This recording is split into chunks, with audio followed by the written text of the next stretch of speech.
Habang nagpagasolina ako kanina, may napansin ako matanda. Nakaupo siya sa may gasolinahan. Titiyan ko siya kung may hinihintay ba siya o wala. Tapos napansin ko parang nangihingi siya, nalilimos siya. Pinapanood ko muna siya, tinitingnan ko kung mamaya magkamali ako. Tinitingnan ko siya, pinapanood ko kung anong ginagawa. Ayan. Naisip ko, siguro namamalimos to o nangihingi.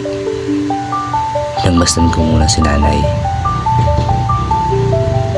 Tingnan ko siya. Naisip ko, sabi ko, bigyan ko kaya to. Sa mamaya, magalit or mainis. Pinagmasdan ko muna siya. Kita ko, mukhang nangangailangan siya. Pinapanood ko muna siya kung anong mga reaction niya or kung anong mga iniisip niya. Naisip ko nga, sabi ko, bibigyan ko na lang to. Kumuha ko sa bulsa ko.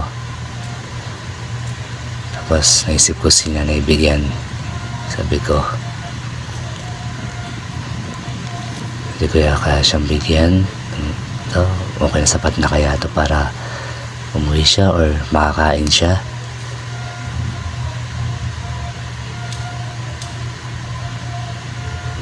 Ayan.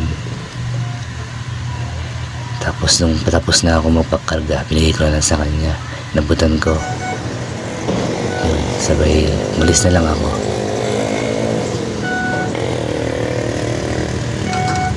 Okay, sana tulungan natin si nanay. Mama naman siya.